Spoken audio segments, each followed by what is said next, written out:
योग सा टीका योगेंदु देवनी रचना ब्रह्मचारी शीतल प्रसाद जी की टीका गाथा नंबर 96 ની કાલે વાત થઈ।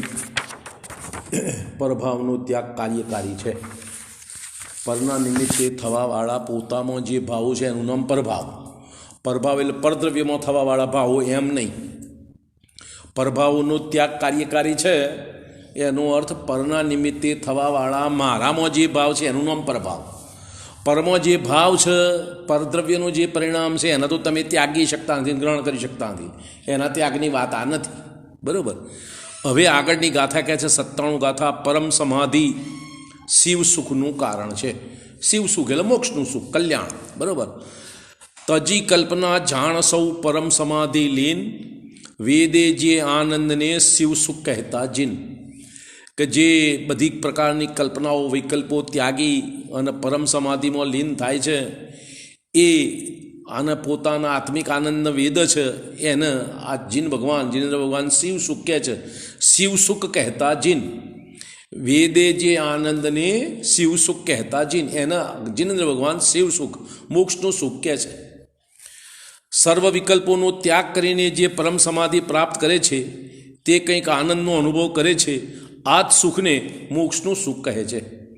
જે પરમ સમાધિમાં તન્મય થાય છે, સર્વ પ્રકારના પ્રભાવોનો વિકલ્પોનો ત્યાગ કરી અને જે આનંદનો અનુભવ થાય છે આનંદના અનુભવનું નામ મોક્ષનું સુખ છે, બરાબર। મોક્ષનું સુખ આત્માનું પૂર્ણ સ્વાભાવિક સુખ છે। જો બે વાત કરી, પૂર્ણ અને સ્વાભાવિક। સ્વાભાવિક એટલે પોતાનો જે સ્વભાવ છે તે, એનાથી અન્ય કોઈ પણ પ્રકારે નહીં। અને પૂર્ણ એટલે અધૂરું નહીં, સંપૂર્ણ। હવે એમાંથી વધારો ઘટાડો નહીં થાય, ખ્યાલ આવે છે? વધઘટ રહિત તો કે પૂર્ણ અને સ્વાભાવિક સુખ છે જે સિદ્ધોને સદાકાળ નિરંતર અનુભવમાં આવે છે। સિદ્ધ પદની અંદર એનો અનુભવ નિરંતર રહે છે, એક સમય માટે પણ આ પૂર્ણ સ્વાભાવિક સુખના અનુભવનો અભાવ નહીં, બરાબર। આવા સુખનો ઉપાય પણ આત્મિક આનંદનો અનુભવ કરવો તે છે। આવા અનંતકાળ સુધી ટકી રહે એવા સંપૂર્ણ સુખની પ્રાપ્તિનો ઉપાય આત્મિક સુખનો અનુભવ કરવો એ છે, એ સિવાય બીજો ઉપાય નથી, બરાબર। આત્મિક સુખ કેવું છે? સ્વાભાવિક, અપૂર્ણ। સ્વાભાવિક તો ખરું પણ પૂરું નથી, અપૂર્ણ છે, બરાબર। આત્મિક સુખ આત્માના લક્ષ્ય એ તો સિદ્ધપદની અંદર, સિદ્ધપદની અંદર ચોથાથી 13મા 14મા ગુણસ્થાન સુધી જે સુખ છે 12મા ગુણસ્થાન સુધી એને અપૂર્ણ કહે છે, પૂર્ણ તો સિદ્ધપદમાં એમ, બરાબર। આત્મિક સુખનો સ્વાદ પ્રાપ્ત કરવાનો ઉપાય પોતાના જ શુદ્ધ આત્મામાં નિર્વિકલ્પ સમાધિની પ્રાપ્તિ કરવી તે છે। જુઓ, એક તો પેલા સિદ્ધ પદમાં જે સંપૂર્ણ અને સ્વાભાવિક સુખ છે, નિરંતર સુખ છે, એની પ્રાપ્તિનો ઉપાય આત્મિક આનંદનો અનુભવ કરવો તે। હવે એ આત્મિક આનંદનો અનુભવ કરવાનો ઉપાય પોતાના શુદ્ધ આત્મામાં નિર્વિકલ્પ સમાધિ કરવી તે। નિર્વિકલ્પ સમાધિનો અર્થ કે તમારો ઉપયોગ પોતાના શુદ્ધ સ્વરૂપ આત્મામાં નિર્વિકલ્પપણે તન્મય કરવો, જોડવો, એનું નામ પરમ સમાધિ, બરાબર। તત્વજ્ઞાનીને માટે યોગ્ય છે કે તે પહેલો ગાઢ વિશ્વાસ કરે। તત્વજ્ઞાની 7 તત્વનું સ્વરૂપ જેને સમજમાં આવ્યું છે એમાં તત્વના સમજમાં 2 પ્રકારના ભેદ। એક તો શાસ્ત્ર દ્વારા તત્વોના નામ, એનું સ્વરૂપ, એકબીજાની અપેક્ષાએ એની સ્વભાવની વાત, આ બધી સમજવી એક વાત। અને બીજી વાત તે પ્રકારે પોતાના પરિણામોમાં ભેદ સમજવા। આ પરિણામ તે આશ્રવ પરિણામ, આ પરિણામ તે સંવર પરિણામ, આ પરિણામ તે બંધ પરિણામ, આ પરિણામ તે મોક્ષ પરિણામ, આ પરિણામ નિદ્રા પરિણામ, એવા પોતાના પરિણામોમાં ભેદ, જ્ઞેય, ઉપાદેય રૂપે 5 તત્વના જીવની અપેક્ષાથી ભેદ સમજવા, એનું નામ અને પેલું શાસ્ત્રનું જ્ઞાન, બંનેનો સમન્વય એ તત્વજ્ઞાની છે, બરાબર। કે તત્વજ્ઞાનીને માટે યોગ્ય છે કે તે પહેલો ગાઢ વિશ્વાસ કરે।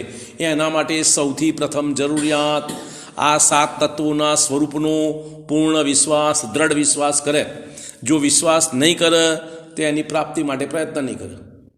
ગાઢ વિશ્વાસ કરે કે હું જ સિદ્ધ સમાન શુદ્ધ છું, મારું દ્રવ્ય કદી સ્વભાવ રહિત થયું નથી, હું સિદ્ધ સમાન શુદ્ધ છું, મારો દ્રવ્ય સ્વભાવ જે છે અનાદિથી છે, એનો ક્યારેય અભાવ થયો નથી, એવો ગાઢ વિશ્વાસ તત્વજ્ઞાની કરે તો એ વિશ્વાસના આધારે પોતાના આત્મામાં જ્ઞાનને તન્મય કરવાનો પ્રયત્ન શરૂ થાય.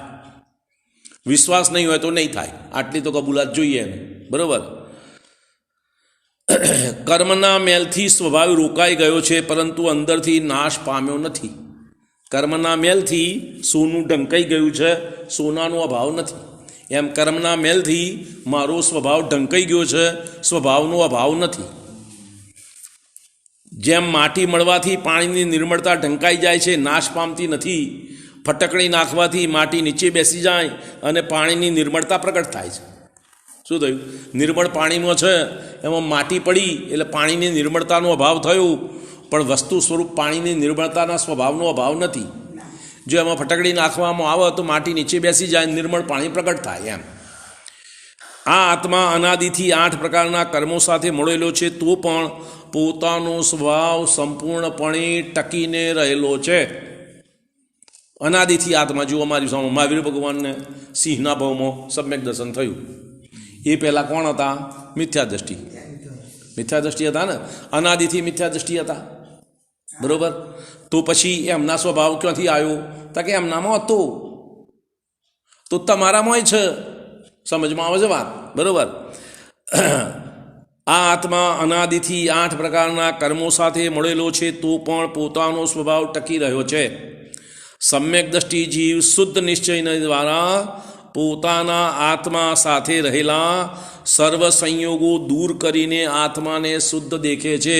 દૂર કરીને એટલે એનો ઉપયોગ લક્ષ્ય હટાવવું, એનું નામ દૂર કરવા. ખ્યાલ આવ્યું? તમે 5 જણા 7 જણા ભેગા થઈને મારા ઘેર આવ્યા, હવે મારે જેનું લક્ષ્ય કર્યું હોય એને કહું કે આવો ફલાણા ભાઈ. શું થયું? તો બાકીના ભાઈનું લક્ષ્ય ના કર્યું, એનું નામ દૂર કર્યા.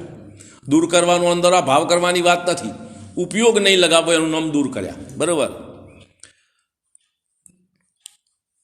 સમ્યક દ્રષ્ટિ જીવ શુદ્ધ નિશ્ચય દ્વારા પોતાના આત્મા સાથે રહેલા સર્વ સંયોગો દૂર કરીને આત્માને શુદ્ધ દેખે છે. આગમ જ્ઞાની શ્રદ્ધાથી જ્યારે પોતાના આત્માને વારંવાર શુદ્ધ ભાવવામાં આવે છે, ત્યારે આગમ જ્ઞાની, સમ્યક દ્રષ્ટિ નથી તો પણ આગમના અભ્યાસથી, શાસ્ત્ર અભ્યાસથી પોતાના આત્માનું સ્વરૂપ સમજી અને એવા આત્માની શુદ્ધ ભાવના વારંવાર ભાવવામાં આવે છે, ત્યારે ભાવનાના દઢ સંસ્કારથી રુચિ ગાઢ થાય છે, આત્મરુચિ મજબૂત થાય છે. આવી ભાવના વારંવાર ભાવવાથી આત્મ તરફની રુચિ મજબૂત થાય છે અને સંસારના વિષયો તરફની રુચિ મોરી પડે છે. બરાબર. હજુ સમ્યક દર્શન થયું નથી, એ પહેલાંની વાત. આ જ સમ્યક્ત્વ છે, એ રુચિ ગાઢ થઈ, એનું નામ સમ્યક્ત્વ. બરાબર. તે વખતે ઉપયોગ સ્વયં પરથી છૂટીને પોતાના આત્મામાં સ્થિર થાય છે. સ્વાનુભવની કળા સમ્યક્ત્વ થતો જ જાગી જાય છે. સ્વાનુભવ કેવી રીતે કરવું એ સમ્યક્ત્વ થતો સમજી જાય છે. પછી વારંવાર એ પ્રયત્ન કરીને વારંવાર સ્વાનુભવ કરી શકે છે. એના આવડત આવી ગઈ, એના સમજમાં આવી ગઈ કે આ પ્રમાણે ઉપયોગને ફેરવવાનો છે, આ પ્રમાણે ઉપયોગનું કાર્ય છે, આ પ્રમાણે દ્રવ્ય સ્વરૂપ છે, મારા આત્માનો આનંદ આ પ્રકારે છે. બધાની વાત એની સમજમાં પૂરેપૂરી આવી ગઈ હોવાથી એ વારંવાર સ્વાનુભવ કરી શકે છે. સમ્યક દ્રષ્ટિ. સ્વાનુભવની કળા સમ્યક્ત્વ થતો જ જાગી જાય છે. એ વખતે શરીર સ્થિર હોય છે, વચન વિલાસ હોતો નથી, મનનું ચિંતન બંધ થઈ જાય છે. મન વચન કાયાના વિકલ્પોનો અભાવ. ફરીથી બોલું, શરીર સ્થિર હોય છે એટલે કાયાનો કોઈ કાર્ય નથી. વચન વિલાસ, વાણીની વાતચીત હોતી નથી, ભાષા વિલાસ નહીં. અને મનનું ચિંતન, મનના લક્ષી થવાવાળા વિકલ્પો બંધ થઈ જાય છે. જ્યારે વિકલ્પ રહિત પરમ સમાધિ થાય છે, તે જ વખતે આત્મિક આનંદનો સ્વાદ આવે છે. આવી જ્યારે વિકલ્પાતીત અવસ્થા થાય એ જ વખતે એના સ્વાનુભવ રૂપે પોતાના આત્મ સુખનો, અતિન્દ્રિય આનંદનો વેદન થાય છે, અનુભવ આવે છે, સ્વાદ આવે છે, જે નામ દઈએ તે. બરાબર. આનાથી કર્મની નિદ્રા પણ અધિક થાય છે, એને જ ધ્યાનાગ્નિ કહે છે. અને આવા આત્મિક આનંદના ભોગવટાથી કર્મની નિદ્રા થાય છે. શેનાથી? ભોગવથી. આનંદ ભોગવવાથી કર્મની નિદ્રા થાય. આમ દુઃખથી નિદ્રા થાય? ના થાય. દુઃખ તો આર્ત ધ્યાન છે. શું છે દુઃખ? વિષય અને સંયોગોના લક્ષ્યે દુઃખની અનુભૂતિ, એનું નામ આર્ત ધ્યાન. અને વિષયોના સંયોગોના લક્ષે આનંદની અનુભૂતિ એનું નામ રૌદ્ર ધ્યાન. બરોબર. રૌદ્ર ધ્યાનના 4 ભેદ: ચોર્યાનંદ, મૃષાનંદ, પરિગ્રહાનંદ ને હિંસાનંદ. હિંસાનો આનંદ એનું નામ રૌદ્ર ધ્યાન. આનંદ આવ્યો પણ શેમો? પરમો. બરોબર. ચોર્યાનંદ આનંદ આવ્યો પણ શેમો? પરમો. મૃષાનંદ જૂઠું બોલવું, છેતર્યા લોકોને, આનંદ આવ્યો એનું નામ રૌદ્ર ધ્યાન, પરમો આનંદ આવ્યો. પરિગ્રહાનંદ સંયોગોની પ્રાપ્તિનો આનંદ આવ્યો એનું નામ રૌદ્ર ધ્યાન.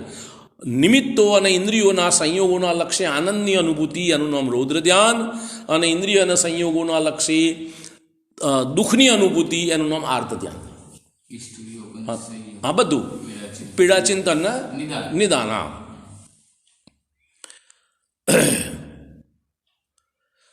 આનાથી કર્મની નિજરા પણ અધિક થાય છે, એને જ ધ્યાનાગ્નિ કહે છે. હવે આ જે આત્મા અનુભૂતિ થઈ રહી છે એનું જ નામ ધ્યાન, નિશ્ચય ધર્મ ધ્યાન. સમ્યક દ્રષ્ટિને સ્વાનુભવ કરવાની રીત મળી જાય છે. એને જ મોક્ષનો ઉપાય જાણીને સમ્યક દ્રષ્ટિ વારંવાર સ્વાનુભવનો અભ્યાસ કરીને આત્મા આનંદનો ભોગ કરે છે. હવે એને કળા મળી ગઈ, આનંદની અનુભૂતિ થઈ. એવો આનંદનો ભોગવટો સંસારમાં કોઈ પણ વિષયોમાં સંયોગોમાં નથી. એટલે વારંવાર એ સ્વાનુભવને વડે પોતાના આત્મિક આનંદનો ભોગવટો કરે છે. જો કોઈ સમ્યક દ્રષ્ટિ નિર્ગ્રંથ મુનિ હોય અને વ્રજવ્રસભનારા સહનના ધારક હોય અને તેને સ્વાનુભવ યથાયોગ્ય એક અંતર સુધી ટકી રહે તો 4 ઘાતી કર્મનો ક્ષય કરી પરમાત્મા થઈ જાય છે, અરહંત પરમાત્મા. જો કોઈ સમ્યક દ્રષ્ટિ હોય અને એને નિર્ગ્રંથ મુનિ બન્યા અને સાથે વ્રજવ્રસભનારા સહનન હોય, આ બધાનો સમન્વય થાય તો એક અંતર સુધી યોગ્યતા ટક તો અરહંત પરમાત્મા થઈ જાય છે. એક અંતર ના ટકે તો નહીં. બરાબર. એકી સાથે અનંત જ્ઞાન, અનંત દર્શન, અનંત સુખ અને અનંત વીર્ય પ્રગટ થાય છે, અનંત ચતુષ્ટય. આત્માના પુરુષાર્થની નબળાઈથી બધા જ સમ્યક દ્રષ્ટિ આ પ્રમાણે કરી શકતા નથી. બધા જ સમ્યક દ્રષ્ટિની યોગ્યતા તો છે, પણ આત્મામાં તન્મય રહેવાની પુરુષાર્થની નબળાઈના કારણે તે સમ્યક દ્રષ્ટિ જીવો પોતાના આત્મામાં આ રીતે 48 મિનિટ સુધી આત્મધ્યાન કરી શકતા નથી. બરાબર. જો તેઓ શક્તિ અનુસાર ઘરમાં રહેતા હોય છે તો સમય કાઢીને આત્મા અનુભવ માટે સામાયિકનો અભ્યાસ કરે છે. જો ઘરમાં રહેતા હોય, એમની નબળાઈ હોય, પરિણામની વિચિત્રતા હોય તો ઘરમાં રહે, ગ્રહસ્થનો ધર્મ પાલન કરે અને અનુકૂળતા પ્રમાણે સામાયિકનો સમય કાઢી આત્મા અનુભવનો પ્રેક્ટિસ કરે છે. અધિક સમય સુધી સામાયિક સહી થઈ શકતી નથી. એમની યોગ્યતા નીચી છે એટલે વધારે સમય સુધી સામાયિકમાં સ્થિર રહી શકતા નથી. તેથી સમ્યક દ્રષ્ટિ ગ્રહસ્થ લાંબા સમય સુધી જીન પૂજા કરે છે. માટે જીન ભગવાનની પૂજા કરે. જીન ભગવાનની પૂજા ક્યારે કરે? સામાયિકમાં સ્થિરતા નથી રહેતી માટે. જો સામાયિકમાં સ્થિરતા રહેતી હોય તો જીન પૂજા કરવા ના આવે. બરોબર ને વાત? એમ જિનેન્દ્ર ભગવાનના ગુણગાન કરતાં કરતાં તે સ્વાનુભવ પામી જાય છે અને પૂજાની અંદર પણ ભગવાનના ગુણગાન કરતાં કરતાં પોતાના ગુણો ઉપર લક્ષ જતું રહે તો સ્વાનુભવે થઈ જાય. બરાબર. કોઈ વાર આધ્યાત્મ ગ્રંથોનું મનન કરે છે, કોઈ વાર આધ્યાત્મની ચર્ચા કરે છે, કોઈ વાર આધ્યાત્મિક ભજનો ગાય છે. આ બધું કાર્ય કરે છે કારણ કે એનાથી પોતાના અંતરંગ સ્વભાવમાં સ્થિરતા કરી શકાતી નથી માટે. બરાબર. પરિણામોને પાપ ભાવથી બચાવવા માટે શ્રાવક 12 વ્રતોનું પાલન કરે છે. શેના માટે 12 વ્રતનું પાલન? પાપ ભાવના પરિણામથી બચવા માટે. મોક્ષનો માર્ગ નથી આ વ્રતનું પાલન, વ્યવહાર ચારિત્ર મોક્ષનો માર્ગ નથી. મોક્ષ માર્ગથી પડતો બચવા માટેનું અટક સ્થાન છે. બરાબર. એમ પરિણામોને પાપ ભાવથી બચાવવા માટે શ્રાવક 12 વ્રતોનું પાલન કરે છે. નિરાકુળ સ્વચ્છ ભાવ થતો જ સ્વાનુભવનો કાળ અધિક રહે છે.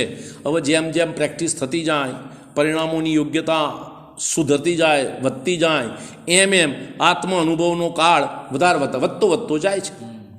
જ્યારે વૈરાગ વધી જાય છે ત્યારે સમ્યક દ્રષ્ટિ ગ્રહ ત્યાગ કરીને સાધુ થઈ જાય છે અને પરિણામોમાં વિતરાગતા પ્રગટ થાય તો ગ્રહસ્થ અવસ્થા છોડીને સાધુપદ અંગીકાર કરે છે. હવે જો આ ગ્રહસ્થ અવસ્થા છોડે છે શું કરવા? સાધુપદ અંગીકાર શું કરવા કરે છે? ગ્રહસ્થ પદમાં નિરાકુળ રીતે આત્મ અનુભૂતિ કરી શકાતી નથી અને શક્તિ પ્રગટ થઈ છે તો તો વધારે આત્મ અનુભૂતિ કરવા માટે એ નિર્ગ્રંથ પદ અંગીકાર કરે છે. સિદ્ધાંત એમ, નિયમ એમ, બરાબર. જ્યારે વૈરાગ વધી જાય છે ત્યારે સમ્યક દ્રષ્ટિ ગ્રહત્યાગ કરીને સાધુ થઈ જાય છે. ત્યાં પરિગ્રહનો ત્યાગ હોવાથી અને આરંભ ન કરતા હોવાથી નિરાકુરતા વિશેષ પ્રાપ્ત થાય છે. ગ્રહસ્થ અવસ્થા કરતો સાધુ અવસ્થામાં આરંભ અને પરિગ્રહનો અભાવ હોવાથી, ત્યાગ હોવાથી નિરાકુરતા વધારે છે, અને નિરાકુરતા હોવાથી સ્વાનુભવનો કાળ અધિક થાય છે. બરાબર. ક્ષોભરહિત મન જ નિશ્ચયને દ્વારા સર્વજીવોને સમાન જોઈને રાગ દ્વેષને જીતે છે. વિતરાગી થઈને વારંવાર આત્મા અનુભવ કરે છે અને આત્મા અનુભવથી સાચો આત્મિક આનંદ પામે છે. અને આ જ ઉપાયથી આ સાધક મોક્ષ માર્ગને પાર કરતો થકો આગળ વધે છે. આ જ ઉપાય કયો? સ્વાનુભૂતિ. એના બળે જ આ જીવ મુનિરાજના જે ભાવ પ્રાપ્ત કર્યો છે પદ, એ જીવ પોતે મોક્ષ માર્ગમાં આગળ વધે છે. અને કોઈ સમયે, કોઈને કોઈ સમયે, એટલે ભવિષ્યમાં ગમે ત્યારે કોઈ એક ભવે, બે ભવે પણ નિર્વાણની પ્રાપ્તિ કરી લે છે. એમ હવે તત્વાનુશાસનનો આધાર આપે છે. તત્વાનુશાસનમાં કહ્યું છે, સમાધિ ભાવમાં સ્થિર થઈને જો જ્ઞાન સ્વરૂપ આત્માનો અનુભવ ન થાય તો, સમાધિ ભાવમાં સ્થિર થયા અને જ્ઞાન સ્વરૂપ આત્માનો અનુભવ ન થાય તો તે ધ્યાન નથી. ક્યાંક ને ક્યાંક ભૂલમાં પડ્યા છો. પોઈન્ટ સમજમાં આવ્યા? પેલું કે મન તો આત્મા અનુભૂતિ થઈ હતી પણ ધ્યાન આમ કે આનંદ ના આવ્યો, તો કે તારી ક્યાંક ભૂલ છે. વાત ફરતી બોલું. સમાધિ ભાવમાં સ્થિર થઈને જો જ્ઞાન સ્વરૂપ આત્માનો અનુભવ ન થાય તો તે ધ્યાન નથી, તે મૂર્છાવાન અથવા મોહી છે. કોણ આવું ધ્યાન કરનારો? જે પોતાના ધ્યાન માને છે, આત્મા અનુભૂતિ નથી થઈ, આનંદનો ભોગવટો નથી થયો, તો ક્યાંક ને ક્યાંક એની ભૂલ છે. મૂર્છાવાન અથવા મોહી છે. તે મૂર્છાવાન અથવા મોહી છે.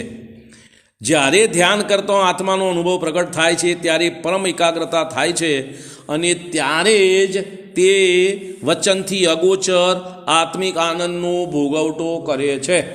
આ સમાધિ સ્વાનુભવ થાય, આત્મ સ્વરૂપમાં સ્થિરતા થાય અને અતિન્દ્રિય આનંદનો ભોગવટો ના હોય, એ વાત જૂઠી.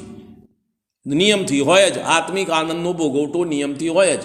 બરાબર. એમ હવે ઘણા લોકો આ પ્રમાણે બોલે છે, બરાબર, મને તો આમ ધ્યાન થઈ ગયું હતું, આમ થઈ ગયું હતું, પ્રકાશ દેખાઈ ગયો, આહલાદ થઈ ગયો, એમ બધું બોલે છે લોકો. આવું બધું બોલે એ એમની ભ્રમણા છે. નથી થયું એમાં નથી કહેવું, પણ પ્રકાશ થયું એ તો પૂતગલ વસ્તુનું પરિણામ છે, પૂતગલ પરમાણુનું. આત્માનું સ્વરૂપ નથી, એ તને આત્મા ક્યાંથી જણાયું? અને આહલાદ થઈ ગયો તો મંદ કશાય રૂપ આહલાદ ન, પણ તું આત્માનો આનંદ માનું તો તારી વિપરીતતા છે. એને બીજું શું કરીએ? ખ્યાલ આવે છે વાતમાં? હવે આત્મધ્યાન 4 પ્રકારનું છે.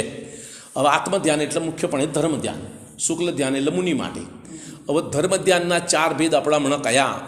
ભાઈ ઇષ્ટ વિયોગ જ, અનિષ્ટ સંયોગ જ, પીડા ચિંતન નિદાન. એ રત્નકરણ સાવકાચાર પ્રમાણે છે. અને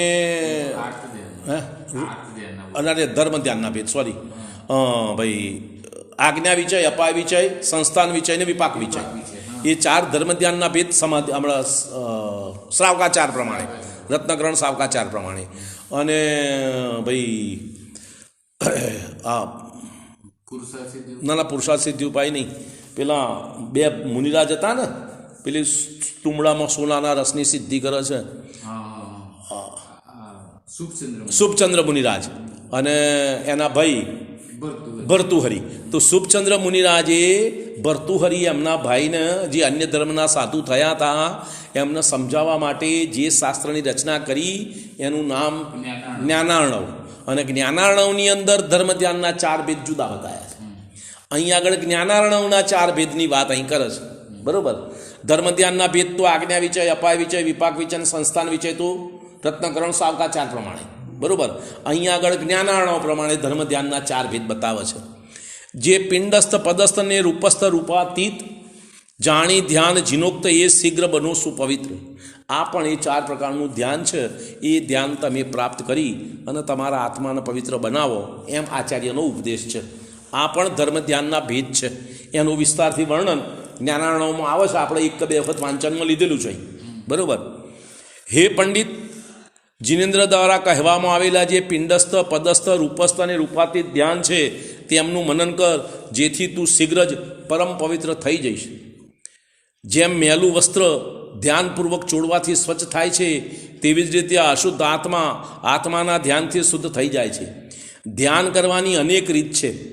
જ્ઞાનાર્ણવ નામના ગ્રંથમાં પિંડસ્થ આદિ 4 પ્રકારના ધ્યાનોનું વિસ્તાર વર્ણન છે, તેનું અહીં સંક્ષેપમાં વર્ણન કરવામાં આવે છે. બરાબર. પિંડસ્થ પહેલું ધ્યાન. પિંડ એટલે શરીરને પિંડ કહે છે. તેમાં વિરાજિત આત્માનું ધ્યાન તે પિંડસ્થ ધ્યાન છે, શરીરનું ધ્યાન નહીં. શરીરમાં રહેલા આત્માનું ધ્યાન એનું નામ પિંડસ્થ ધ્યાન. પિંડમાં રહેલા એમ. બરાબર. પિંડસ્થ પિંડમાં જે સ્થિત છે એનું ધ્યાન. પિંડ એટલે શરીર. બરાબર. પિંડ શરીરને કહે છે, તેમાં વિરાજિત આત્માનું ધ્યાન તે પિંડસ્થ ધ્યાન છે. તેની 5 ધારણા છે. ધ્યાન પ્રાપ્ત કરવાનો ક્રમ જે બતાવ્યો છે એ 5 ધારણા છે: પૃથ્વી, અગ્નિ, પવન, જળ અને તત્વરૂપતિ. બરાબર. હવે પૃથ્વી ધારણા ધ્યાન કરનાર એમ વિચારે છે કે મધ્યલોક એક ક્ષીરસાગર છે, તેની વચ્ચે જંબુદ્વીપ જેવડું 1000 પાંખડીવાળું એક કમળ છે, તે કમળની વચ્ચે મેરુ પર્વત જેવડી કર્ણિકા છે, મેરુ પર્વતના પાંડુક વનમાં પાંડુક શિલા છે, તેની ઉપર સ્ફટિકમણીનું સિંહાસન છે, તેના ઉપર હું કર્મોનો ક્ષય કરવા માટે પદ્માસનમાં બેઠો છું. આવું ધ્યાન કરે છે. કોણ? આ પિંડસ્થ ધ્યાન કરવાવાળું. આટલું સ્વરૂપ ધ્યાનમાં જમાવવું તે પૃથ્વી ધારણા. આવી ધારણા બરાબર મજબૂત બને એનું નામ પૃથ્વી ધારણા. હવે અગ્નિ ધારણા. આ જ ધાત્યા ત્યાં એમ બેઠો બેઠો વિચારે છે કે મારી નાભીની જગ્યાએ એક 16 પાનવાળું કમળ છે, તેની ઉપર 16 સ્વર લખ્યા છે: અ, આ, ઈ, ઉ, રૂ, રૂ, લુ, લુ, એ, ઐ, ઔ, અમ, અહમ. કમળની વચ્ચે હરમ અક્ષર લખેલો છે. બીજું કમળ હૃદય સ્થાનમાં, નીચેના કમળના ઉપર એક ઊંધા 8 પાંદડાવાળું કલ્પવું. પેલું કમળ સીધું છે ને બીજું ઉપર ઊંધું કમળ, એમ વિચારવું. આ જ જ્ઞાનાવરણી આદિ 8 કર્મ છે. પેલું 8 પાંદડીવાળું કર્મ છે જ્ઞાનાવરણી 8 કર્મ. હવે એમ જાણવું. હવે જુઓ, પહેલાં જે 16 સ્વર લખ્યા, 16 પાનાવાળું કમળ નાભીમાં, એના ઉપર આ 8 પાંદડાવાળું કમળ છે. 8 પાંદડાવાળું કમળ એટલે 8 કર્મ. હવે આની કર્ણિકાની મધ્યમાં હમ અક્ષર છે. તો કે હવે હમ અક્ષરની રેખામાંથી ધુમાડો નીકળ્યો અને પછી તેમાંથી અગ્નિની જ્વાળા ઉઠી અને તે કર્મો રૂપી કમળને બાળવા લાગી. ખ્યાલ આવે છે? આવો વિચાર કરે. પછી આ જ અગ્નિની એક શિખા મસ્તક ઉપર આવી અને શરીરને ચારે બાજુ ત્રિકોણ રૂપે ફેરવાઈ ગઈ. આ ત્રિકોણમાં ર ર ર ર ર અગ્નિમય પ્રાપ્ત છે. બહારના 3 ખૂણા ઉપર જો આ 1, આ 2 અને આ 3 ખૂણા. ખ્યાલ આવ્યો? આ 1, 2 અને આમ 3 આમ લીટી દોરેલ ત્રિકોણ થઈ જાય ને એમ. બરાબર. તો અગ્નિમય પ્રાપ્ત છે. બહારના 3 ખૂણા ઉપર અગ્નિમય સ્વસ્તિક અને અંદરના 3 ખૂણા ઉપર ઓમ હમ અગ્નિમય લખેલા હોય એમ વિચારવું. હવે સ્વસ્તિક છે. સ્વસ્તિક એટલે આપણે જે સ્વસ્તિક દોરીએ છીએ એ અગ્નિમય છે. આ 3 ખૂણા ઉપર બહાર અને અંદરની બાજુ ઓમ અરહમ એમ વિચારવું. આ અગ્નિ, બહારની અગ્નિ શરીરને બાળી રહી છે. આ અગ્નિ લાગી એટલે શરીર બધું બળી રહ્યું છે. આ રીતે શરીર અને કર્મ બળીને રાગ થઈ રહ્યા છે એવું ધ્યાન કરવું. આ રીતે આ અગ્નિ લાગી એટલે શરીર અને 8 પ્રકારના કર્મ બળી ગયા અને રખ્યા થઈ ગઈ. બરાબર. આ બીજું. હવે ત્રીજું પવન ધારણા. પછી એમ વિચારવું કે પવન વેગથી ચાલીને મારી ચારે બાજુએ વાવા લાગ્યો. તેમાં ગોળ વર્તુળ બની ગયું. પેલું શું કહેવાય? ચક્રાકાર, ચક્રવાત થયો અને એના કારણે તેમાં સ્વાય સ્વાય લખેલું છે એમ વિચારવું. આ વર્તુળ રાખને ઉડાડી મૂકે છે અને આત્મા સ્વચ્છ થઈ રહ્યો છે એમ વિચારવું. પેલી કર્મની રખ્યા થઈ ગઈ હતી, શરીરની કર્મની, એ રખ્યા પવનથી ઉડી ગઈ અને આત્મા શુદ્ધ થઈ ગયો. જળ ધારણા. કાળા કાળા વાદળોમાંથી વરસાદ વરસી રહ્યો છે. અર્ધચંદ્રાકાર જળનું મંડળ મારા ઉપર રચાઈ ગયું છે. તે એની ઉપર પ પ પ પ લખ્યું છે. આ જળની ધારાઓ મારા આત્માને ધોઈ રહી છે અને બધી જ રજ દૂર થઈ રહી છે એમ વિચાર્યું. જ્યારે પવનથી રજ ઉડી ગઈ તો એ કોઈ ઝીણી રહી ગઈ હોય તો આ વરસાદના કારણે આખો આત્મા ધોવાઈને ચોખ્ખો થઈ ગયો, બધી રજ જતી રહી એમ. હવે તત્વરૂપતિ. તત્વરૂપતિ ધારણા. હવે આત્મા બિલકુલ સ્વચ્છ થઈ ગયો. ત્યાં પરમ શુદ્ધ શરીર પ્રમાણે આત્માને દેખવું, એ જ પિંડસ્થ ધાન છે. હવે શરીર અને કર્મ વગરનો જે આત્મા આખો શરીરના જીવડો રહ્યો એવા આત્માનું ધ્યાન, એનું નામ પિંડસ્થ ધ્યાન. આટલી વાત. હવે રૂપસ્થ, પદસ્થ, પિંડસ્થ, પદસ્થ, રૂપસ્થ અને રૂપાતીત. હવે પદસ્થ ધ્યાન. પદસ્થ ધ્યાન એટલે મંત્રની વાત. બરાબર. પદસ્થ ધ્યાન પદો દ્વારા આત્માનું ધ્યાન કરવું. જેમ કે ઓમ અથવા હમને મસ્તક ઉપર, બંને ભ્રમરની વચ્ચે, નાકની અણી ઉપર, મોઢામાં, ગળામાં, હૃદયમાં અથવા નાભીમાં બિરાજમાન કરીને દેખવા. ત્યાં આગળ તમારા ઓમ વિચારવો. બરાબર? અહીંયા આગળ મોઢામાં, અહીં હૃદય ઉપર, નાભી ઉપર એ પ્રમાણે ઓમ છે એમ વિચારવું. બરાબર?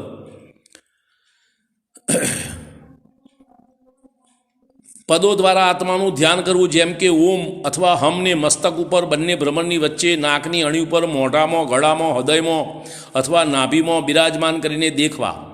અને પંચ પરમેષ્ટિના ગુણોનો કોઈ કાર વિચાર કરવો. 8 પાંદડીવાળા કમળનો હૃદયમાં વિચાર કરવો.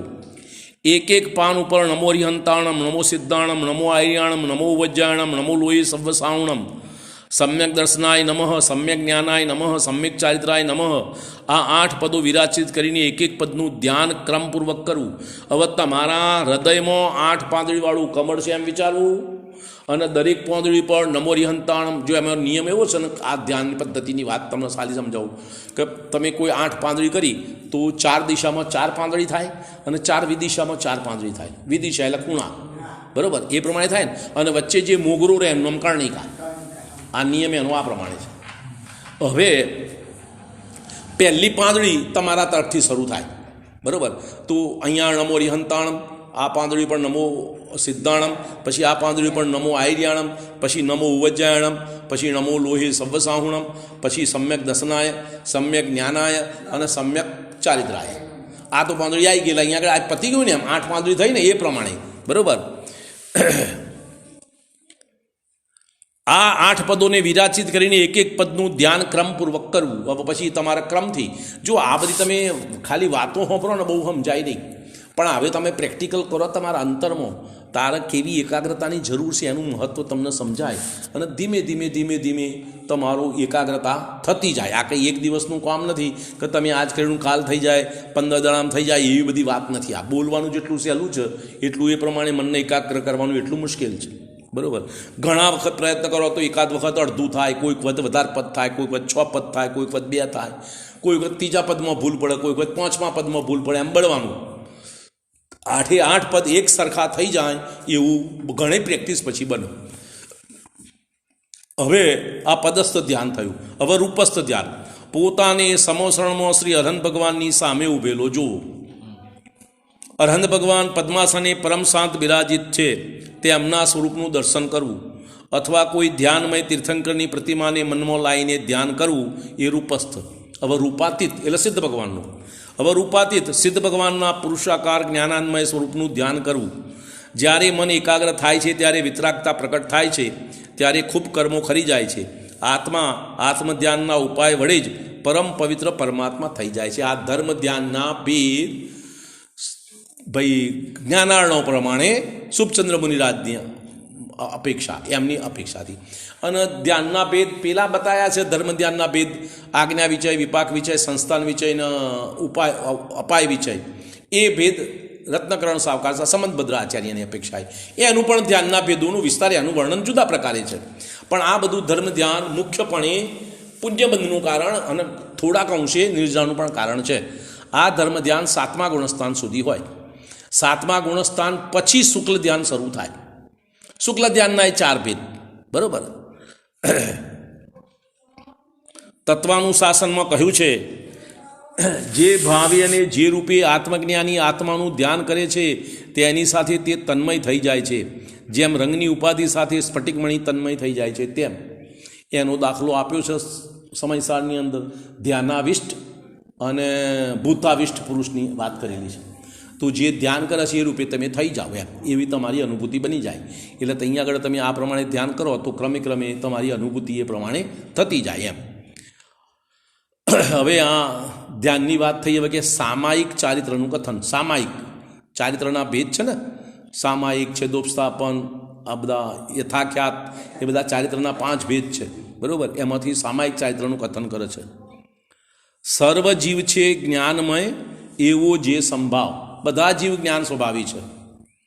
તે સામાયિક જાણવું ભાખે જીનવર રાવ. સામાયિક કોનું નામ? બધા જીવો તને જ્ઞાન સમાન દેખાય, કોઈનામાં ભેદ ના જણાય, એનું નામ સામાયિક. બરાબર? બધા જીવ જ્ઞાન સ્વરૂપે છે એમ જે કોઈ સંભાવનું મનન કરે છે તેને જ પ્રકટપણે સામાયિક જાણો, એમ શ્રી જિનેન્દ્ર ભગવાન કહે છે. સંભાવની પ્રાપ્તિને સામાયિક કહે છે. સામાયિકમાં શું? સંભાવ હોય, રાગ દ્વેષ ના હોય. આ ભાવ ત્યારે જ સંભવિત બને જ્યારે આ વિશ્વને નિશ્ચય નહીંથી અને દ્રવ્યાર્થક નહીંથી જોવામાં આવે. આવા સંભાવ ક્યારે પ્રગટ થાય? જ્યારે જગતને નિશ્ચય નહીંથી અને દ્રવ્યાર્થિક નહીંથી જોવાની પ્રેક્ટિસ થઈ હોય તો. બરાબર. પર્યાયાર્થિક અથવા વ્યવહાર નહીંની દ્રષ્ટિ બંધ કરી દેવામાં આવે. વ્યવહાર નથી ત્યાં આગળ ઉપયોગ લગાવવાનો નથી. એનો આ ભાવ છે એમ નહીં, એ નથી એમ નહીં, પણ એ અત્યારે ઉપયોગી નથી. બરાબર. જગતમાં જુદા જુદા ભેદ પર્યાયની અપેક્ષાએ દેખાય છે. ચાર ગતિ નામકર્મના ઉદયથી જીવ નારકી, પશુ, મનુષ્ય અને દેવ રૂપે દેખાય છે. પર્યાયની વાત છે. પણ બધા જીવો સિદ્ધ સમાન, બધા જીવો જ્ઞાન સ્વભાવી. પછી એમાં તિર્યંશ, નારકી, દેવ ભેદની વાત ના આવે એમ. જાતિ નામકર્મના ઉદયથી આ ગતિ નામકર્મના ભેદ. હવે જાતિ નામકર્મના ઉદયથી એકેન્દ્રિય, બેન્દ્રિય, તૈન્દ્રિય, ચોઇન્દ્રિય, પંચેન્દ્રિય જીવ દેખાય છે. જીવોની અંતરંગ અને બહિરંગ અવસ્થાઓ 8 કર્મના ઉદયથી વિચિત્ર દેખાય છે. કોઈને જ્ઞાનાવરણનો વધારે ક્ષયોપશમ, કોઈને દર્શનાવરણનો ક્ષયોપશમ, કોઈને ઘણો ઉદય. આ બધી વિચિત્રતાઓ અનેક પ્રકારની 8 કર્મના ઉદયથી જણાય છે. મોહનીય કર્મના ઉદયથી જીવ શરીરાસક્ત, ક્રોધી, માની, માયાવી, લોભી, હાસ્ય સહિત, રતિવાન, શોકાકુળ, અરતિવાન, ભયભીત, જુગુપ્સા સહિત, સ્ત્રીવેદી, પુરુષવેદી, નપુષકવેદી, તીવ્ર કશાયી, મંદ કશાયી, પાપી કે પુણ્યાત્મા દેખાય છે. એ મોહ અનુસાર. હિંસક, દયાળુ, અસત્યવાદી, સત્યવાદી, ચોર કે ઈમાનદાર, કુશીલ સેવક કે બ્રહ્મચારી, પરિગ્રહવાન, પરિગ્રહ રહિત, મોહની તીવ્રતાથી અથવા મંદતાથી દેખાય છે. હવે જ્ઞાનાવરણીય કર્મનો ક્ષયપક્ષમ ઓછો કે અધિક હોવાથી કોઈ મંદ જ્ઞાની, કોઈ તીવ્ર જ્ઞાની, કોઈ શાસ્ત્રોના વિશેષ જ્ઞાતા, કોઈ અલ્પ જ્ઞાતા, કોઈ શીઘ્ર સ્મૃતિવાળો, કોઈ અલ્પ સ્મૃતિવાળો દેખાય છે. દર્શનાવરણીય કર્મના ક્ષયોપક્ષમથી કોઈ ચક્ષુરહિત, કોઈ ચક્ષુવાળા દેખાય છે. અંતરાય કર્મના ક્ષયોપક્ષમથી કોઈ વિશેષ આત્મબળવાળા, કોઈ ઓછા આત્મબળવાળા દેખાય છે. અંતરાય કર્મનો આત્મબળની વાત, એનું નામ અંતરાય કર્મ. અંતરાય કર્મ કયું કર્મ કહેવાય? ઘાતી કા ઘાતી? હે? ઘાતી કર્મ. અંતરાય કર્મ ઘાતી કર્મ. ઘાતી કર્મ શું કરે? આત્માના સ્વભાવનો ઘાત કરે. તો અંતરાય કર્મનો અભાવ થાય તો આત્માના ગુણ પ્રગટ થાય. સંસારના સંયોગોનો અંતરાય કર્મને કોઈ લેવા દેવા નથી. આ તો લાભાંતરાય મનંત પૈસાની પ્રાપ્તિથી નામ લાભાંતરાય કર્મ એમ નથી. એ તો અઘાતી કર્મનું ફળ છે. સંયોગોની પ્રાપ્તિ થવી, વિયોગ થવો. એ તો આ તો મને આત્મા લાભની પ્રાપ્તિ થઈ અન્નમ લાભાંતરાય કર્મનો ક્ષયોપશમ. વીર્યાંતરાય કર્મનો ક્ષયોપશમ તો મને આત્મ સ્વરૂપમાં તન્મય થવાની યોગ્યતા પ્રગટ થઈ અન્નમ વીર્યાંતરાય કર્મનો ક્ષયોપશમ. આપણે તો સ્વચ્છ આમ કે મનપસંદ ભોગો ભોગવવાવાળા એટલે વીર્યાંતરાય કર્મનો ક્ષયોપશમ એમ. અરે તો આ ઘાતી કર્મનું કાર્ય છે અને ઘાતી સાથે લેવા દેવા નથી. ફરીથી બોલું, અંતરાય કર્મના ક્ષયોપશમથી કોઈ વિશેષ આત્મબળવાળા, કોઈ આછા આત્મબળવાળા દેખાય છે. આમાં કેવા સંસારની વાત છે. ભિન્ન ભિન્ન જીવોના ભિન્ન ભિન્ન પ્રકારના પરિણામ ઘાતી કર્મોના કારણે દેખાય છે. આયુષ્ય કર્મના ઉદયથી કોઈ દીર્ઘાયુ, કોઈ અલ્પાયુ દેખાય છે. કોઈ જન્મે છે, કોઈ મરે છે. નામ કર્મના કારણે અવાઘાતી કર્મની વાત ચાલે છે. નામ કર્મના કારણે સુંદર, કોઈ અસુંદર, સુડોળ, કોઈ કુડોળ, કોઈ બળવાન, કોઈ નિર્બળ, કોઈ રોગી, કોઈ નિરોગી, કોઈ સ્ત્રી, કોઈ પુરુષ, કોઈ અંધ, કોઈ બહેરા, કોઈ કાણા, કોઈ લંગડા, કોઈ સુંદર ચાલવાળા, કોઈ ખરાબ ચાલવાળા દેખાય છે.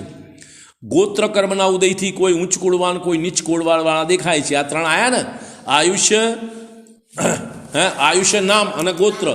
હવે વેદનીય કર્મના ઉદયથી કોઈ ધનવાન, કોઈ નિર્ધન, કોઈ મોટા કુટુંબવાળા, કોઈ કુટુંબ રહિત, કોઈ ઇન્દ્રિય ભોગ સંપન્ન, કોઈ ભોગ રહિત, કોઈ વિશાળ મકાનમાં વસનાર, કોઈ વૃક્ષ તળે વસનાર, કોઈ વસ્ત્રાભૂષણ સહિત, કોઈ આભૂષણ રહિત, કોઈ સુખી અને કોઈ દુઃખી દેખાય છે. 8 કર્મના ઉદયથી આ જગતનું નાટક થઈ રહ્યું છે. આ બધા જીવોના જે કંઈ સંયોગ વિયોગની અવસ્થાઓ છે, જુદી જુદી દરેકના કર્મના ઉદયો જુદા જુદા છે. એ પ્રમાણે છે. પ્રાણી ઇન્દ્રિયના વિષયોના લોભી છે અને આહાર, ભય, મૈથુન, પરિગ્રહ સંજ્ઞાઓમાં મૂળ છે. આ કારણે ઇષ્ટ પદાર્થોમાં રાગ અને અનિષ્ટ પદાર્થોમાં દ્વેષ કરે છે. આ સંસારના જીવોનું સ્વરૂપ આવું છે. બરાબર. આપણી ચર્ચા ચાલે છે કે ભાઈ સામાયિક ચારિત્ર કોનું નામ? સંભાવ થાય. આ બધી પર્યાય દ્રષ્ટિથી જુઓ, વ્યવહાર દ્રષ્ટિથી જુઓ તો આ બધા ભેદ દેખાશે. નથી એમ નહીં, પણ એને જોવા નથી, એને જોવાના નથી એમ. લક્ષ તમે દ્રવ્યાર્થિક નહીં અથવા નિશ્ચય નહીંના વિષયનું કરો એમ ઉપદેશ. વ્યવહાર દ્રષ્ટિ રાગ દ્વેષ થવાનું નિમિત્ત રાખે છે અને નિશ્ચય નસ્તીથી બધા જ જીવ ચાહે સિદ્ધ હોય કે સંસારી સમાન દેખાય છે. કર્મ રહિત, શરીર રહિત, રાગદ્વેષ રહિત બધા જ સરખા જ્ઞાની, પરમ સુખી, પરમ સંતોષી, પરમ શુદ્ધ એકાકાર દેખાય છે. જુઓ, નાત કરી તમારા આપણી નાત છે સમજો, અને 100 માણસ લાઈનસર જમવા બેઠું છે. હવે તમને બોલાવીને પૂછીએ કે કોણ જમવા બેઠા? ચઈનું. બોલો, કોઈ ભેદ દેખાયો? સમજમાં આવી વાત? શું કહ્યું? કોણ જમવા બેઠું? બધા જઈનો વાણિયા બેઠા, બધા. કોઈ ભેદ નથી. ભેદ નથી એને લક્ષ નથી કર્યું છે ને. એક 60 વર્ષનો છે, એક 50 વર્ષનો, એક 20 વર્ષનો, એક 80 વર્ષનો, એક રોગી છે ને, એક નિર્બળ છે ને, એક સ્ત્રી છે ને, એક પુરુષ છે ને, એક બાળક છે ને, એક વૃદ્ધ છે ને, બધા ભેદ છે. ધનવાન છે ને, ગરીબ છે ને, પણ એ ભેદ દેખ્યા નહીં. એમ વ્યવહાર દ્રષ્ટિથી આત્માના, સંસારી જીવોના જુદી જુદી અવસ્થાઓ પર્યાય દ્રષ્ટિથી છે, એને જોવાની નથી, એટલી જ વાત છે. એનો આ ભાવ કરી નાખવાનું કંઈ જૂઠું છે એમ નહીં. બરોબર. વ્યવહાર દ્રષ્ટિ રાગદ્વેષ થવાનું નિમિત્ત સામે રાખે છે. નિશ્ચય નથીથી બધા જ જીવ ચાહે સિદ્ધ હોય કે સંસારી સમાન જ દેખાય છે. કર્મ રહિત, શરીર રહિત, રાગદ્વેષ રહિત બધા જ સરખા જ્ઞાની, પરમ સુખી, પરમ સંતોષી, પરમ શુદ્ધ એકાકાર દેખાય છે. જેટલા ગુણ એક આત્મામાં છે એટલા જ ગુણ બીજા આત્મામાં છે. કોઈનામાં એક ગુણ વધારે ઓછો નથી, ચાહે સંસારી કે સિદ્ધ. દરેક જીવની સત્તા જુદી જુદી હોવા છતાં પણ સ્વભાવે સૌ સરખા છે. બધાનો સ્વભાવ સરખો. મારી વાત સાંભળો, તમે ઘઉંના નમૂનો જોવા ગયા વેપારીને, તો ઘઉં હાથમાં લીધા, બધા દોણા જુદા જુદા, અલગ અલગ છે ને બધા દોણા, અને તમે બધા દોણા જુદા જુદા છે પણ એક સરખા છે. જોઈને તમને આ ઘઉં હારા લાગ્યા. જો નાના મોટી હોત તો હારા ના લાગે, જુદા જુદા આકાર ના હોત તો ના ગમે. શું થયું? એક સરખા છે ને. કેવા ઘઉં સારા ગણ્યા? એક સરખા છે. એમ દરેક જીવ જુદા જુદા છે પણ બધા એક સરખા છે. કોઈમાં ઓછા વધતા પણ નથી. બરોબર. દરેક જીવની સત્તા જુદી જુદી હોવા છતાં પણ સ્વભાવે સૌ સમાન દેખાય છે. સર્વ પૂતગલો પરમાણુ રૂપ દેખાય છે. ધર્મ, અધર્મ, આકાશ, કાળ આ 4 અમૂર્તિક દ્રવ્ય સ્વભાવ રૂપે પ્રકાશે છે. એમાં તો કોઈ અશુદ્ધિ છે નહીં. જે કંઈ અશુદ્ધિ છે ફક્ત પૂતગલ અને જીવ બેમાં છે. અને એમાં પણ જો જીવ શુદ્ધ થઈ ગયો એક વખત, પછી ફરીથી અશુદ્ધ થતો નથી. અને પૂતગલ પરમાણુ એક વખત શુદ્ધ થયો હોય તો પણ ફરીથી અશુદ્ધ થઈ શકે છે. બરોબર. ખ્યાલ આવ્યો ને? હવે આગળ કહે છે, નાના મોટા, સુંદર અસુંદર, સ્વામી સેવક, આચાર્ય શિષ્ય, પૂજ્ય પૂજક આદિ સર્વ ભેદ ઉડી જાય છે. તમે જો દ્રવ્ય દ્રષ્ટિ કરી, દ્રવ્યાર્થિક નયનો વિષય પકડ્યો, નિશ્ચય નયનો વિષય લક્ષમાં લીધો, તો આ બધા ભેદનો અભાવ થઈ જાય છે. જે કોઈ આ રીતે આ દ્રષ્ટિથી જુએ છે તેને જ રાગ દ્વેષનો વિકાર દૂર થાય છે. આ દ્રષ્ટિથી જુઓ એનો રાગ દ્વેષનો અભાવ થાય, તે સંભાવમાં આવી જાય છે. આ રીતે સંભાવ લાવીને ધ્યાતા જ્યારે પરજીવો તરફથી ઉપયોગ ખસેડી કેવળ પોતાના સ્વભાવમાં જોડે છે ત્યારે નિશ્ચળ થઈ જાય છે. હવે વાત સાંભળો, સંભાવ પ્રગટ થવાનું ફળ શું? હવે પેલું મારા કરતાં નાનોય મોટું કશું નથી, તો પછી હું મારું જ લક્ષ કરું, બીજાનું લક્ષ શું કા કરું? અત્યારે તો બીજાનું લક્ષ કેમ કરતા હતા? આ મારાથી નાનો છે એટલે સારું થયું, આ મારાથી મોટું હતા કે હું રહી ગયું, એટલે પરિણામમાં રાગદ્વેષ થતા હતા. હવે બધા જીવો નિશ્ચય દ્રષ્ટિથી સરખા દેખ્યા તો રાગદ્વેષનું કારણ ના રહ્યું, તો પોતાના આત્મામાં નિશ્ચળ થઈ, નિશ્ચળ એટલે નિશ્ચિંત થઈને ઉપયોગ સ્થિર થાય. જો ભેદભાવ હોય તો પોતામાં નિશ્ચિત ના થઈ શકે એમ, ત્યારે નિશ્ચળ થઈ જાય છે, આત્મસ્થ થઈ જાય છે, આત્મ અનુભવમાં આવી જાય છે. ત્યારે જ પરમ નિર્જાના કારણરૂપ સામાયિક ચારિત્રનો પ્રકાશ થાય છે. વિકલ્પ રહિત ભાવમાં રહેવું તે જ સામાયિક છે, એ જ મુનિપદ છે, એ જ મોક્ષમાર્ગ છે, અને એ જ રત્નત્રયની એકતા છે. પોતાના સ્વાનુભવમાં સ્થિર રહેવું, વિકલ્પ રહિત, એનું જ નામ મુનિપદ, એનું જ નામ સામાયિક, એનું નામ મોક્ષમાર્ગ, એનું નામ સમ્યક ચારિત્ર, એનું નામ રત્નત્રયની એકતા, જે નામ દેવું હોય તે. બરોબર.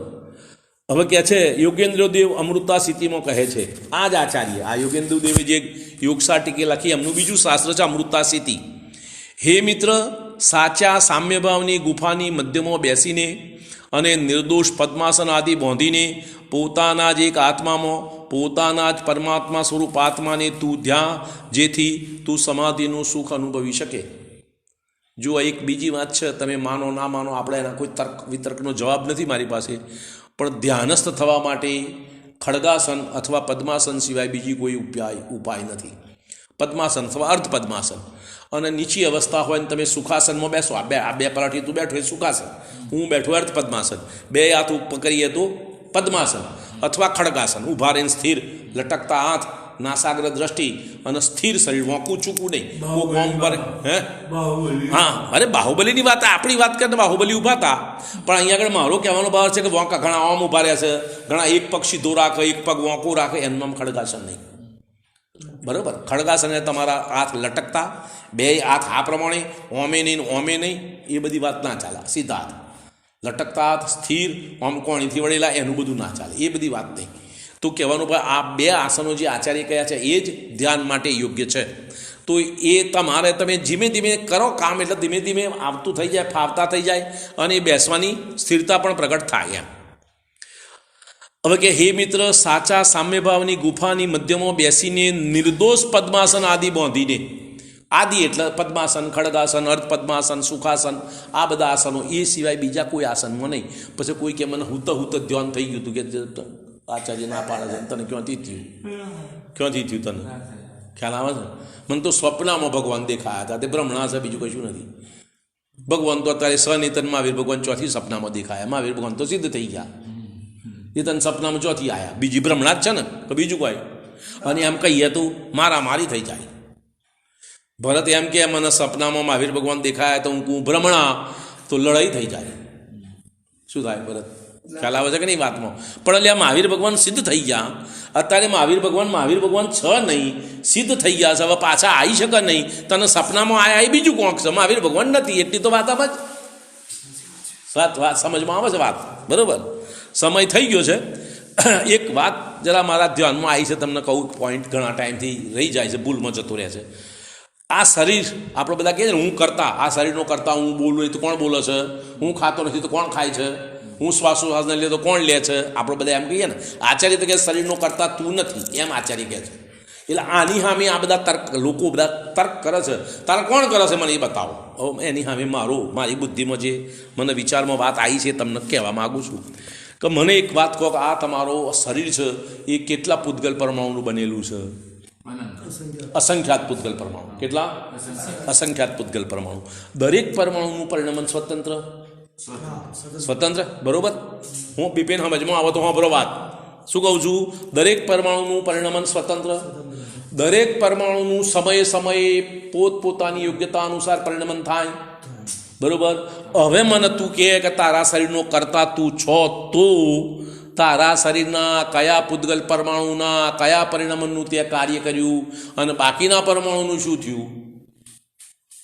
હવે હાથ ઊંચો કર્યો તો આ એક પૂતગલ પરમાણુનું પરિણમન છે. હું શું કહું છું કે આ હાથ ઊંચો મેં કર્યો, મારી વાત સાંભળો. હું શું કહું છું? આ હાથ ઊંચો મેં નથી કર્યો, તાર તમે કર્યો, એમ હું કહું છું, દલીલ કરું છું. તો હું એમ પૂછું કે આ ઊંચો તે કર્યો, એક પૂતગલ પરમાણુનું પરિણમન. પૂતગલ પરમાણુ તારા જ્ઞાનમાં જણાય છે? પૂતગલ પરમાણુ તારા જ્ઞાનમાં જણાતું નથી, તેના પરિણમન તું શી રીતે કરું છું? એક પૂતગલ પરમાણુ નથી જણાતો, આ સંખ્યાત પૂતગલ પરમાણુના પરિણમન તું શી રીતે કરું છું? અને શી રીતે કહું છું કે મેં કર્યું એમ? આ બ્રહ્મણા નથી તો બીજું શું? આ મહાવીર ભગવાન મારા સપનામાં આવ્યા હતા એવી વાત ચા શું છે ભરત? બધા કાયદા, આ તો એક દાખલો આવ્યો મને તમને સમજાવવા માટે. બધામાં એમ લાગે આ મોબાઈલ મેં ઊંચો કર્યો તો કેટલા પરમાણુ છે પૂતગલ? હા, મહાવીર ભગવાન છે. પણ અમારી વાત ખબર, આ ભગવાનની મૂર્તિ છે ને કે ભગવાન છે? ભગવાન કોનું નામ? ના, ભગવાન તો પણ તમે પગે લાગો છો તો પ્રતિકૃતિ છે. મારે તમે મહાવીર ભગવાન ક્યાં છે અત્યારે બને કે? સિદ્ધ અવસ્થામાં છે, અહીં ક્યાંથી આવ્યા? અહીં તો નહીં ને. પછી બે વાત સિદ્ધ બને, સિદ્ધ અવસ્થામાં છે ને અહીં આગળ પ્રતિમામાં છે, એમ બે વાત નથી આવતા. આ તો પ્રતિમા તો પથ્થરનો આકાર બનાવ્યો છે, આપણી શ્રદ્ધાને ટેકવવા માટે આપણા આકાર બનાવ્યો છે. આ મહાવીર ભગવાન નથી. મહાવીર ભગવાનનો જીવ તો અત્યારે સિદ્ધ અવસ્થામાં છે. ક્યાં છે? આ તો આપણે ભૂત નૈગમ નયની અપેક્ષાએ નયોની વાત સમજવી પડે. તત્વાસૂત્રની અંદર ભૂત નૈગમ નય, ભાવિ નૈગમ નય, પેલો શું કહે છે ક્ષણિક નયનું નામ છે ને, બધા 7 નયો છે તત્વાસૂત્રના. એ નયોની વાત તમારે સમજવી પડે તો તમને ખબર પડે. હા, રુજુસૂત્ર નય ક્ષણિક એક સમયની પર્યાયનું કામ. તો એ બધી વાતો આ તો ભૂત નૈગમ નયથી આપણે મહાવીર ભગવાનની અહીં સ્થાપના કરી આપણા પ્રતિમામાં. બરાબર, પથ્થરની પ્રતિમામાં, અને એને પ્રતિષ્ઠિત કરીને ભગવાન તરીકે બિરાજમાન કર્યા. એની શ્રદ્ધા તરીકે આપણે એમની અપેક્ષા, આપણી શ્રદ્ધાને ટેકવવા માટેનો આધાર બનાવ્યો છે. આ મહાવીર ભગવાન સાક્ષાત નથી અહીં. હે જીતા ભગવાન ગુરુ નામ શરીરનું નામ મારી મહાવીર ભગવાનનું નિર્વાણ થયું તો આ શરીરનું શું થયું એ કે બિપિન હું પૂછું છું, અમારો જવાબ આપ. મહાવીર ભગવાનનું નિર્વાણ થયું સમોસરણમાં, નિર્વાણ પામ્યા ત્યારે એમના શરીરનું શું થયું એ મને કે. રાખ થઈ ને કપૂરવત ઉડી ગયું, શરીર ના રહ્યું ને તારે અહીં હું આ શરીર છે? શરીરે નથી ને આત્મા નથી. આ શું છે કે શરીર તો કપૂરવત ઉડી ગયું, જીવ હતો સિદ્ધ અવસ્થામાં જતો રહ્યો, તો અહીં આગળ શું છે? પથ્થરની પ્રતિમા આપણે બિરાજમાન કરી છે. भगवान हाँ वो तो साक्षात क्या भूत निगम नहीं की अपेक्षा है. देखो मेरी बात सुनो, मेरे पिताजी गुजर गए, बरोबर, हमने घर में उसको फोटो लगाया, आप आके बोलो ये कौन है, तो मैं बोलो मेरा पिताजी. कौन क्या बोलूँगा? तो मेरे पिताजी है, ये क्या है? कागज का फोटो और कांच का टुकड़ा लगा के फिट कर दिया और पिताजी मान रहे हो. है पिताजी? कुछ नहीं है. पिताजी का शरीर जल गया, आत्मा चला गया, अभी तो कुछ है नहीं. ये तो एक जात, ये हमने ये अपना व्यवहार बनाया है, इसमें सत्य कुछ नहीं है, प्रतिकृति. और जो साक्षात बेजी का क्या मतलब? साक्षात भगवान, साक्षात भगवान नहीं. समझो बात, समझना तो पड़ेगा सच.